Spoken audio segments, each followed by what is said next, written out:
श्री राम जय राम, श्री राम जय राम।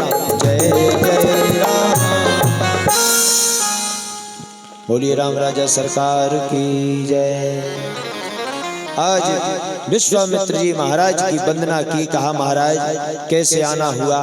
विश्वामित्र जी ने कहे सुनाया, महाराज हम यज्ञ करते हैं तो असुर हमारे यज्ञ में अस्थियां डाल करके हमारा यज्ञ विध्वंस करने की चेष्टा करते हैं। इसलिए महाराज आप अपने दोनों पुत्रों को मुझे दे दीजिए ताकि मेरे यज्ञ की रक्षा हो सके। महाराज दशरथ ने कह दिया, मैं अपने दोनों पुत्रों को नहीं दे सकता, मैं अपनी सेना दे सकता हूँ, मैं स्वयं चल सकता हूँ। तब विश्वामित्र जी महाराज ने कहा वशिष्ठ जी से कि महाराज मैं अपने संकल्प से पृथ्वी के सारे असुरों को मार सकता हूँ। ध्यान देना बात को, मैं अपने संकल्प से सारे संसार के असुरों को मार सकता हूं। पर महाराज दशरथ ये नहीं समझ रहे हैं कि मैं उनके पुत्रों को क्यों मांग रहा हूं, क्योंकि कि जे मृग राम बाण के मारे, ध्यान देना बात पर, ते तनु तजी शोक सिधारे। यदि मैं संकल्प से उनको मारूंगा तो वो मरेंगे, और अगर इनके ज्येष्ठ पुत्र राम के तीर से अगर वो मरेंगे तो महाराज मरेंगे नहीं, वो तरेंगे। इसलिए मैं चाहता हूं कि राम के द्वारा उन असुरों का वध हो ताकि वो तर जाएं, क्योंकि संत का स्वभाव किसी को मारना नहीं, संत का स्वभाव तो तारने का होता है, तरवाने का होता है। इसलिए मैं मांग रहा हूँ। वशिष्ठ जी ने समझाया, महाराज दशरथ जी माने, राम और लक्ष्मण को अपने दोनों पुत्रों को विश्वामित्र जी के साथ भेज दिया। आज मार्ग में ताड़का आई, भगवान श्री राम ने एक बाण से पहले ताड़का का वध किया। आज प्रभु श्री राम और भ्राता लक्ष्मण अपना धनुष बाण लेकर के यज्ञ की रक्षा के लिए खड़े हुए, और सुबाहु मारीच ये दोनों आए, सुबाहु और मारीच दोनों आए। प्रभु ने एक बाण मारा तो मारीच समुद्र के उस पार जा गिरा। लक्ष्मण जी ने एक बाण दिया तो सुबाहु गए काम से। विश्वामित्र जी के यज्ञ की रक्षा हुई। पर यह कथा हमें क्या संकेत करती है? नहीं तो ऐसी रामायण तो तुम घर बैठ के पढ़ते रहो, गुरु के पास जाने की जरूरत क्या है? ये ताड़का क्या है, इसे ध्यान दो। ताड़का है हमारी तृष्णा। सुबाहु और मारीच कौन है? क्रोध और लोभ। भक्ति क्या है? हमारा यज्ञ। जब हम भक्ति मार्ग में यज्ञ करने के लिए बढ़ते हैं तो हमारी तृष्णा पहले आती, यानी ताड़का पहले आती। तृष्णा क्या? हम हवन तो कर रहे थे, हम असफल हो गए कि नहीं, फल की इच्छा तृष्णा है। कर्म के पहले फल की इच्छा। बोले कन्या जवा तो दें, फिर कछु काम हो गए कि नहीं, पहले फल की इच्छा, तृष्णा रूपी ताड़का आती है। जब तुम विश्वामित्र हो, तुम्हारा भक्ति का यज्ञ में यदि तृष्णा परेशान करे, क्रोध और लोभ परेशान करे, तुम्हें परेशान होने की जरूरत नहीं। तुम धैर्य रूपी राम को ले आओ। और देखो जीवन में ये दो एक और अर्थ है। एक है आलस, एक है आलस, एक है क्रोध। ये दो शत्रु हमारे जीवन में आते हैं। तो राम लक्ष्मण को ले आओ। राम माने धैर्य, लक्ष्मण माने साहस। तो तुम्हारे भक्ति के यज्ञ की रक्षा कौन करेगा? तुम्हें करने की जरूरत नहीं है। तुम्हारे अंदर आलस रूपी सुबाहु आएगा तो साहस रूपी लक्ष्मण अपने बाण से मारेंगे। और यदि तुम्हारे ऊपर क्रोध रूपी मारीच आया तो धैर्य रूपी राम उसका वध करेंगे, तुम भय मुक्त हो जाओगे। जैसे जब हम कोई धार्मिक काम करते हैं तो गुस्सा बहुत आती है। अगर तुम भगवान को अपने जीवन में ले आए तो कहे भैया शांत हो जा, देखो ये राम जी ने अपना काम दिखाया, और आलस आया फिर हो जाएगा, फिर कर लेंगे, तो साहस रूपी लक्ष्मण जी आएंगे तुरंत, अरे अभी करो, कल के लिए क्यों बैठे हो, ये लाभ जीवन में हो जाएगा। तो भक्ति यज्ञ को पूर्ण करना है तो जीवन में राम रूपी धैर्य और लक्ष्मण रूपी साहस को भर ले आओ, बाकी तुम्हें परेशान होने की कोई जरूरत नहीं, तुम्हारा जीवन का भक्ति यज्ञ सफल हो जाएगा। बोलिए राम राजा सरकार की जय। आज अब यही तो सुबाहु है, आने दो पर डटे रहो, डट जाओ तो जीत है और हट गए तो हार है। आज विश्वामित्र जी महाराज से प्रभु श्री राम ने उठ करके कहा, चलिए मुनिवर, रास्ते में देखा कि आश्रम एक दीखे जग माही, आश्रम एक दीखे जग माही, ठग मृग जीव जंतु तह नाही।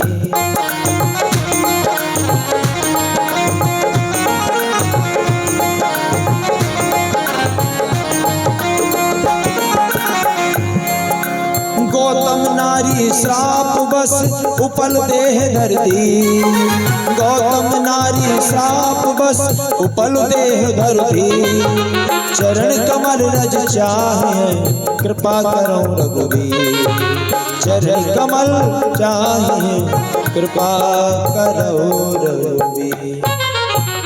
विश्वामित्र जी ने बताया कि गौतम ऋषि की पत्नी श्राप बस पत्थर बनी हुई है। अब महाराज एक शंका और आती है, विचार करो, विवेक लगाओ कि गौतम ऋषि की कथा वैसे लगभग सभी को पता है कि इंद्र गौतम ऋषि का भेष रख के आया था और माता अहिल्या के साथ समागम किया। तो जब गौतम ऋषि आए तो उन्हें ये तो सोचना चाहिए कि हमारी पत्नी की क्या गलती है, हमारी पत्नी की क्या गलती है, क्योंकि यदि आपका भी कोई भेष धारण करके आपकी पत्नी के पास चला जाए तो पत्नी भगवान थोड़ी है जो ऐसा पहचान पाएगी कि कोई और है। पर वाल्मीकि रामायण में स्पष्ट लिखा है, वाल्मीकि रामायण में ये लिखा है कि ब्रह्मा जी ने जब सृष्टि की तो एक सबसे सुंदर कन्या बनाई जिनका नाम है अहिल्या। जब देव सभा में जाते थे तो अपने साथ लिवा जाते थे अहिल्या को। इंद्र ने देखा तो इंद्र अंतकरण से प्रेम करने लगा, पर ब्रह्मा जी ने विवाह कर दिया गौतम ऋषि के साथ अहिल्या का, पर अहिल्या मन ही मन इंद्र से प्रेम करती थी। तो जब इंद्र आया तो द्वार पे तो गौतम ऋषि का भेष बनाया, लेकिन जब अंदर कक्ष में प्रवेश किया तो इंद्र अपने ही रूप में था। और गौतम ऋषि जब आए तो देखा इंद्र अपने रूप में है, तब जाके पत्नी को श्राप दिया था कि तू पत्थर की तरह पड़ी है, जानती भी है कि ये इंद्र है, जा मैं तुझे श्राप देता हूँ, तू पत्थर की शिला हो जा। ये वाल्मीकि रामायण में लिखा है।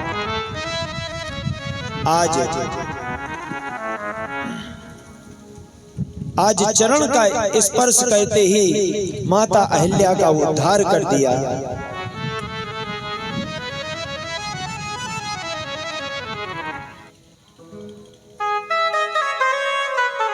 भजन करने आई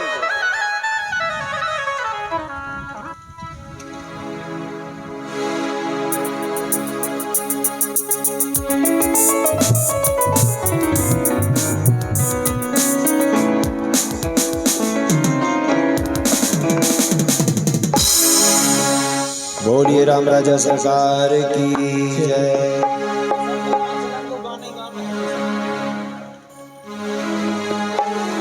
आज माता अहिल्या का उद्धार किया और प्रभु पहुंचे पुष्प वाटिका में फूल दल चयन करने के लिए, क्योंकि विश्वामित्र जी महाराज को पूजा के लिए फूल चाहिए थे। तो दोनों भैया आज पुष्प वाटिका में महाराज जनक जी की और पहुंचे तो माली लगे हुए थे। इतना सुंदर प्रसंग है कि आनंद आएगा। तो जो माली लगे हुए थे, प्रभु श्री राम ने कहा कि हमें भैया जाने दो, बगिया में हमारे गुरुजी को पुष्प दल की जरूरत है भगवान की पूजा के लिए। तब दोनों माली क्या कहते हैं, उनके भाव सुनो।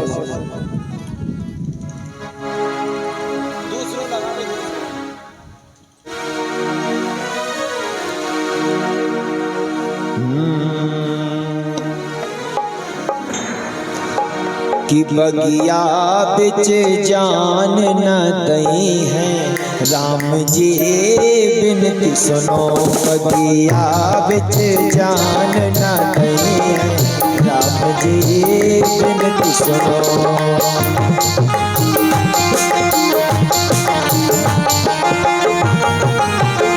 बगिया बिच जान न दई है, राम जी बिनती सुनो।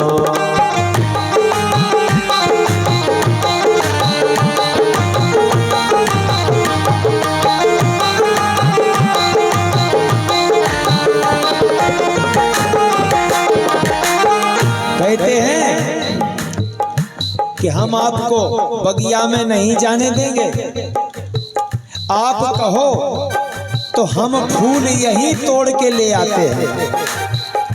दले फूल तोड़े हम लई हैं, राम जी बिनती सुनो।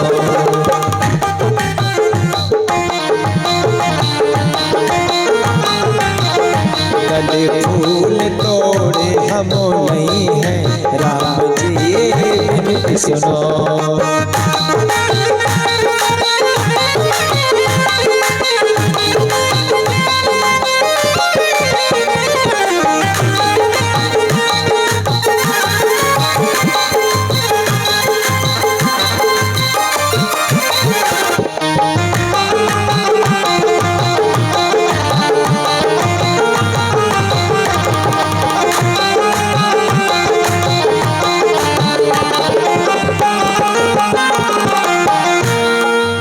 बोले क्यों नहीं जाने दोगे? कहते हैं कोमल चरण कमल बिन पनहि, कोमल चरण कमल बिन पनहि। पंखुड़ी पाहन गड़ जई हैं, राम जी बिनती सुनो। बगिया बिच जान न दई, राम जी बिनती सुनो।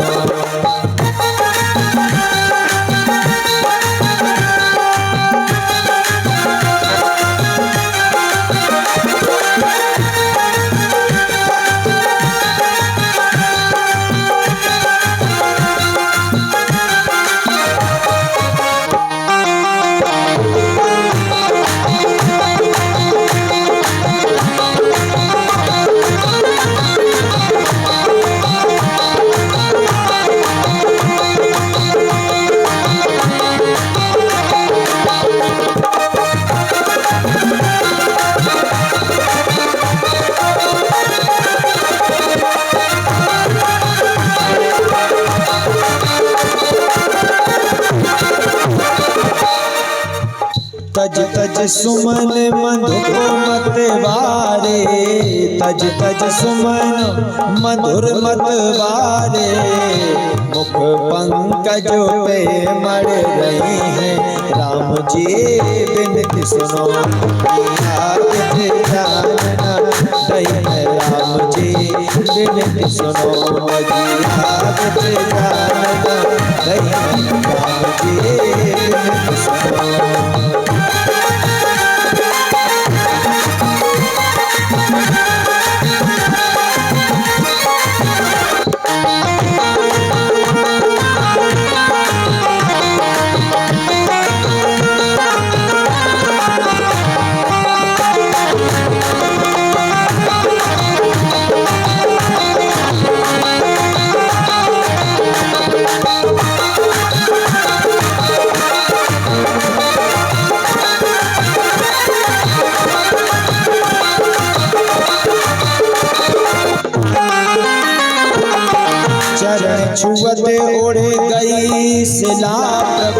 चरण छुअते उड़ गई शिला प्रभु, कर छुअत बेटा उड़ गई है राम जी।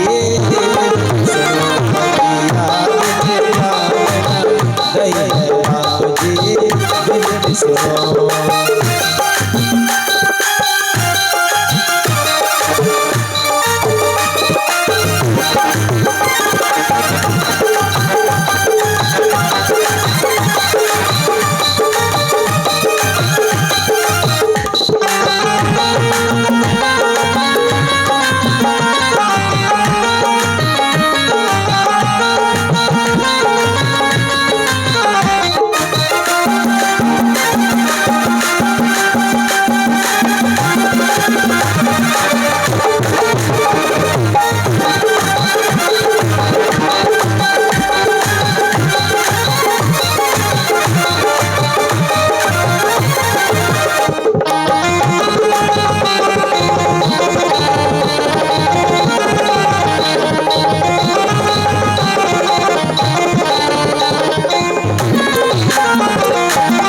सुरसोपान शिला पद पर सत, सुरसोपान शिला पर सत, प्रभु सब नारी बन जय है राम जी बिन सुनो।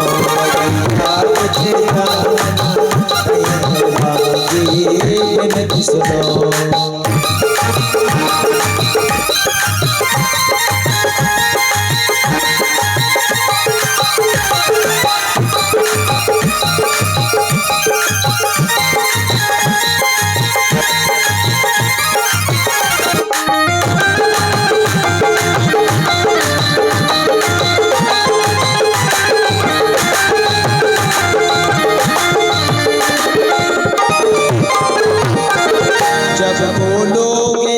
सियाजू की जय, जब बोलोगे सियाजू की जय, तब प्रभु प्रभु सही फिरो पही है राम जी बिन सुनो। राम जी बिन सुनो। राम जी बिन सुनो।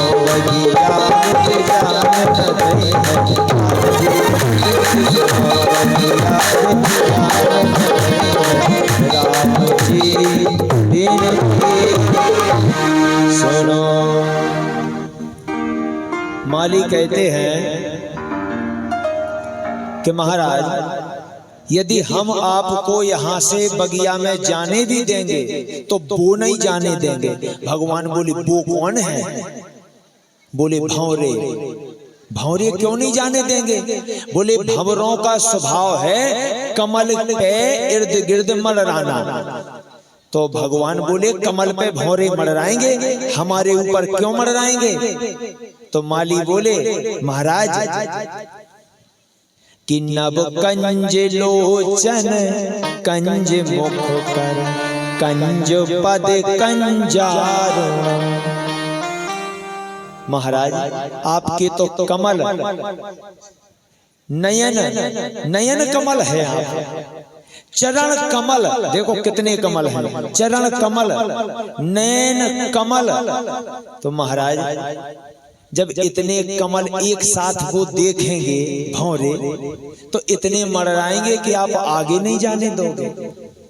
प्रभु बोले वो हम निपट लेंगे उन भंवरे से। बोले अगर तुम्हें भंवरे जाने भी देंगे तो एक दिक्कत और है। क्या है महाराज? जब आप उन पौधों को छुओगे सुबह सब उड़ उड़ के चले जाएंगे। राम जी बोले क्यों चले जाएंगे? बोले इसलिए क्योंकि आपने एक शिला को छुआ तो वो उड़ के चली गई। और महाराज अगर हमारे सारे पौधे उड़ के चले गए तो महाराज जनक जी हमें नौकरी से निकाल देंगे। सो महाराज हम यहीं फूल तोड़ लाएंगे, आप अंदर मत जाओ। भगवान बोले मैं वचन देता हूँ कोई भी पौधा तुम्हारा नहीं उड़ेगा। बोले फिर भी समस्या है। बोले अब क्या समस्या है?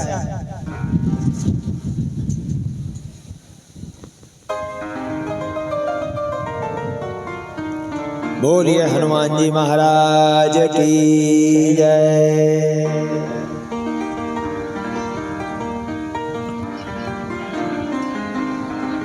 ये भगवान का कूलर है, बहुत गर्मी लग रही थी सबको,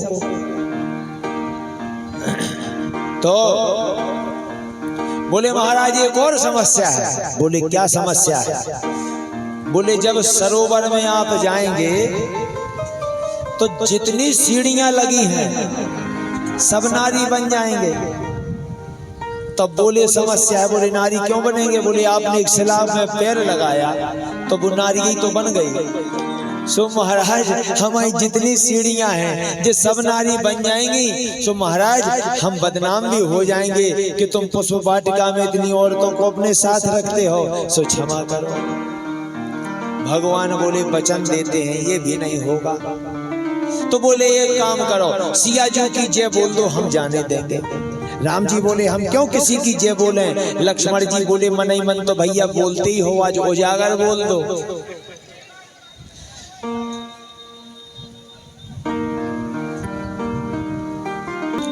शास्त्रों का ऐसा मत है कि विदेह की बगिया में प्रवेश करना है तो भक्ति की जय बोल के करो, तो अभिमान कभी नहीं रहेगा। तो भगवान को भी सिया जी की जय बोलना पड़ी, भगवान को भी भक्ति की जय बोलना पड़ी। वो जब जय बोली तो फिर प्रवेश हो गया। महाराज अब राम जी फूल फूल तोड़े पर कलियां ना तोड़े। कलियों पे ओस की बूंद रखी देखकर लक्ष्मण जी कहने लगे भैया ये रो रही हैं, ये रो रही हैं, ये ओस की बूंदें नहीं, ये रो रही हैं। राम जी बोले क्यों रो रही हैं? इसलिए रो रही हैं आज हम खिले होते तो हमारे भाग भी बड़े खिले होते। रो रही हैं ये, आज हम खिले होते तो प्रभु ने हमें तोड़ लिया होता, लेकिन हमारा दुर्भाग्य है कि हम खिले नहीं, सो हमें छोड़ दिया। वो छूटने के भय से रो रही हैं। भगवान बोले लक्ष्मण रुको, तो कलियों को भी तोड़ लिया। ये कली कौन है? हम तुम। साधु संत कौन है? खिले हुए फूल।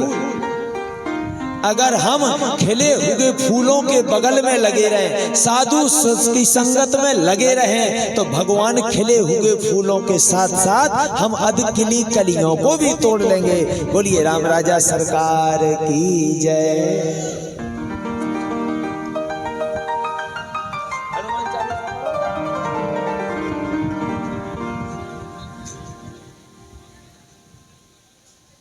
अरे हनुमान चालीसा पढ़ो, याद नहीं है का बच्चा?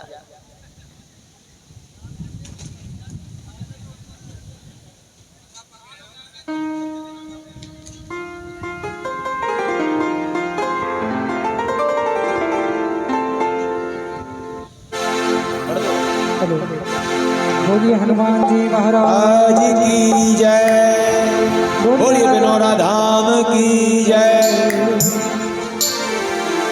श्री गुरु चरण सरोज रज निज मन मुकुर शोधा, वरनहु रघुवर विमल जसु जो दायक फल चारि।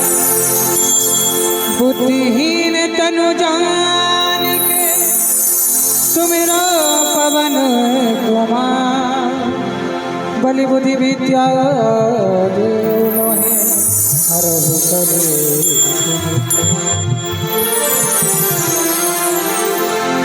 जय हनुमान ज्ञान गुण सागर, जय कपीस लोक उजागर। रामदूत अतुलित बल धामा, अंजन पुत्र पवन सुत नामा। महावीर विक्रम बजरंगी, कुमति निवार सुमित के संगी। कंचन वरण विराज सुबेसा, कानन कुंडल कुंचित केसा। हाथ बच्चे और ध्वजा विराजे कांधे मूंज जनेऊ साज शंकर सुवन केसरी नंदन तेज प्रताप महाजगवन विद्यावान गुणी चातुर राम काज करवे को आतुर प्रभु चरित्र सुनवे को रसिया राम लखन सीता मन बसी सूक्ष्म रूप धर सियहि दिखावा विकट रूप धर लंक जरा दीन रूप धर असुर सहारे रामचंद्र जी के काज सवार जाय जीवन लखन जिया श्री रघुवीर हरष उर लाए रघुपति की बहुत बड़ाई तुम मम प्रिय भरत सब